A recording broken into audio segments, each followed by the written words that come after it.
Hey you guys, this is Professor Vitt and this is the syllabus video. I apologize, I'm coming to you from my car. It's the only place in my house that is quiet enough and away enough from the kids that I can actually make this video. So let's get it done. In this video, I'm going to answer some quiz questions that you will find on the quiz that's due in this module. So let's go ahead and start it up. Okay, this is us here. We're Philosophy 11. That's our section number. This course is entirely online. I am available to you if you want to visit me at my office. It's 2363. These are my physical office hours during this semester, which is spring of 2015, and I also have online office hours. You are more than welcome to email me if you have a question, comment, and/or concern. Please, please, please never hesitate to email me. It's a great way to get in contact with me, and I try to respond within a day. If I don't and you're worried I didn't get it, never hesitate to send me another email. It will not bother me in the slightest. Okay, here we are. Our guiding quote for this class is from Aristotle. It is the mark of an educated mind to entertain thought without accepting it. What that means is it's important, if you're an educated person, that you consider things on their own merits, not on the basis of whether you happen to think they're true or false before you look at information. This is a course about critical thinking, so we're going to be investigating how we think about things, how we think about the world. And when you're studying critical thinking, you have to study thinking about something. So in this class, we are going to be covering some fun topics. We're going to be completing these student learning outcomes, analyzing arguments, distinguishing deductive from inductive arguments, and then evaluating arguments for cogency, looking for fallacies and so forth. But we're going to do it within the context of extraordinary claims, miraculous claims, sometimes called anomalous phenomenon. Phenomena would be the plural. What does that mean? It means Bigfoot, UFOs, astrology, psychics, this kind of thing. This is not a class on whether or not you believe those things, but this is a class about how we have a tendency to jump to conclusions without looking at the evidence. You are not graded in this class on whether or not you believe in these things, but how well you argue for or against them. Okay, so essentially that's what all of this says. Look, this is a class about thinking, and you think every single day. And if you don't learn to think properly, you could be super smart, but you'll still make some fundamental errors that will prohibit you from moving forward. So try to think about it like two skilled athletes, naturally really gifted, but one of them is more well coached. The athlete that has better technique, that knows the fundamentals of a game, is going to be a better player than the one who's just really gifted. And so if you look at thought and critical thinking, people are the same way. You can be really smart, but if you don't have the fundamentals down, you will make errors in thinking. This is our required text. It is How to Think About Weird Things, Critical Thinking for a New Age, Schick and Vaughn. It's a classic in the field. There are 2 ISBN numbers for it, but there's only one book. You need to get that book, and I would get it within a week. I wouldn't wait much longer than that. You will not pass this class without the book. We use it all the time. You must get the 7th edition. There's no point in getting another one. People sometimes say, hey, I got the 2nd edition for $1 or something like that. I just don't know. I don't know what those editions are like. And given that many assignments are tied very, very closely to the book, meaning answer 1 through 10 on page 52, then you're going to need to get the actual book, either electronic or physical format. Okay, course requirements. What am I going to ask you to do? Here we go. You're going to earn points in the following way. You're going to have 5 packets. These packets they're weekly. They're not really weekly, but they're directed exercises that I will give to you and you will complete. Sometimes it's read the chapter, answer these questions, and so forth. But each one of those, you'll have 5 packets of those. Each one is worth 10% of your grade. When the modules close, they close. I don't reopen them. So I will let you know when the deadline is, but no late assignments. I'll talk to you a little bit more about that in a moment. You're going to have 1 paper. It's going to be 15% of your grade. It will be a Bigfoot paper. Then you have 2 exams. They are 20% of your grade. They're 10% each. Those are online exams, and they are multiple choice, multiple guess, and they're based on the packets that you will have completed. Then you have one quiz, which is worth 5% of your grade. That 5% of your grade is a quiz based on the syllabus. Excuse me, it's due. That quiz is due February the 16th at midnight. Lastly, you have one presentation. It is worth 10% of your grade. I'm sorry. I can hear my son crying on the other side of the laundry room door, even though I'm in the car, because he can't bear to be away from me. Okay, that's a nice way to put it.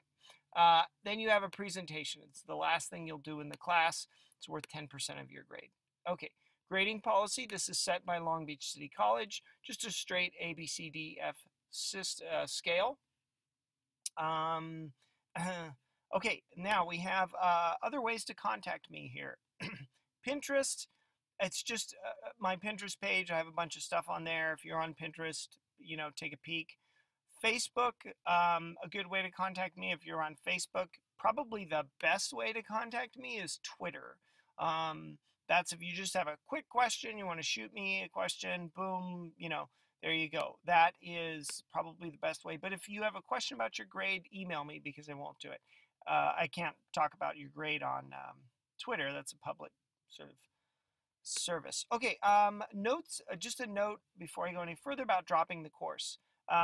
You can, if you want to drop the course, then you need to go to admissions and records and drop the course. Sending me an email saying, hey, you know, I just can't do this, I'm dropping the course, that's not enough. The student drops themselves in those circumstances. There are occasions where instructors will drop students, but they don't drop them because the student says, please, you know, please drop me. Class participation. Here we are.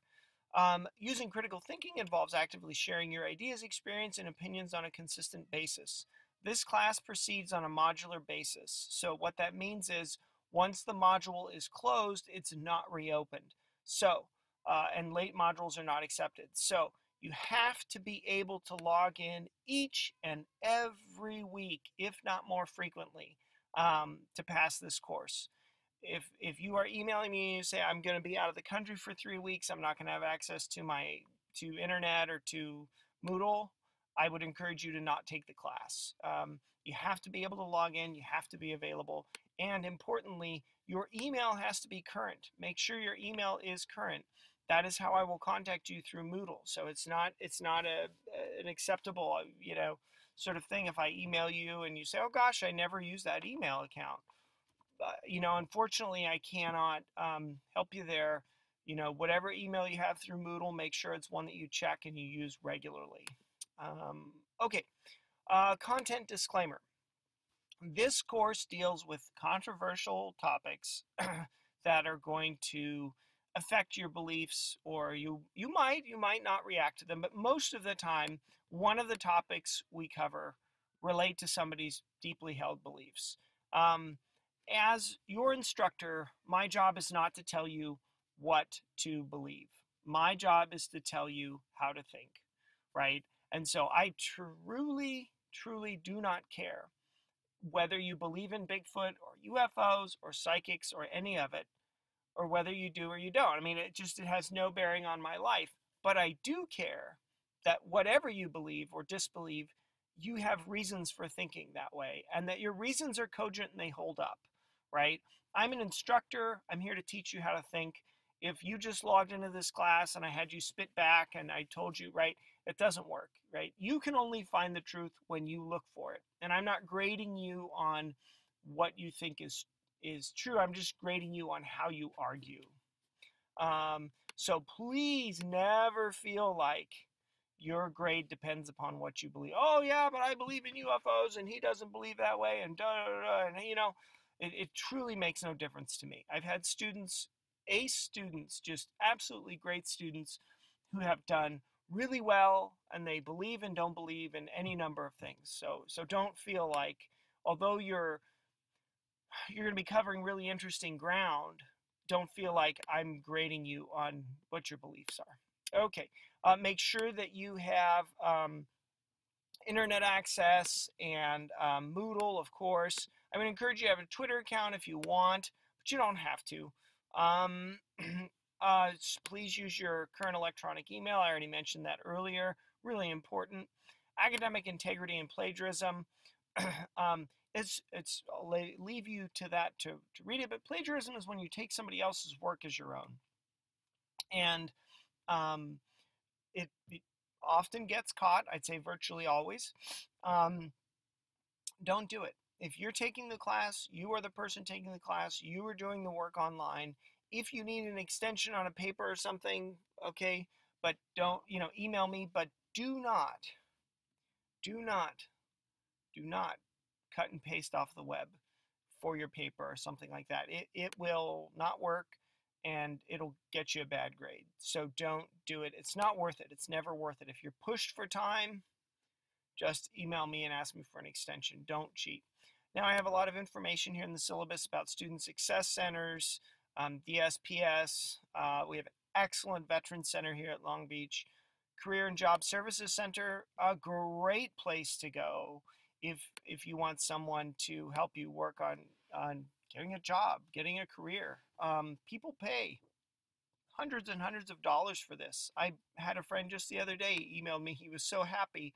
He had consulted with someone at some resume guru and paid hundreds of dollars for it.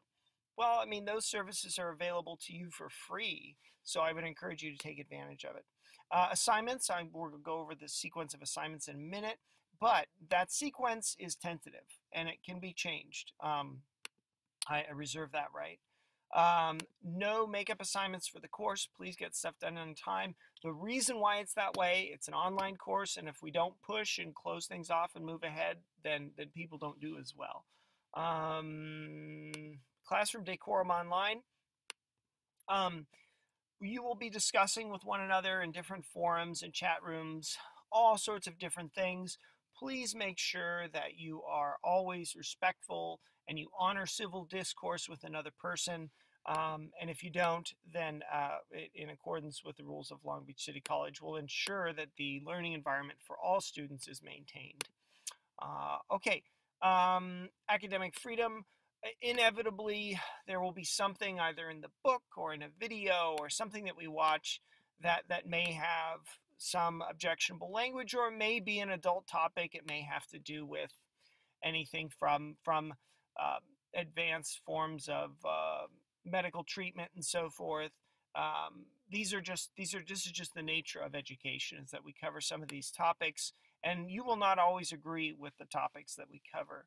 You may not agree with either side of a position that we cover. Fair enough, but just be courteous during class discussion. Make sure that you attend regularly, meaning you're logging in minimum at least once a week. Okay, grammar, spelling, and punctuation always counts for against your grade. Particularly true when you are emailing professors. They will look at your email usually and say, oh my gosh, they didn't do any punctuation at all. So always make sure that,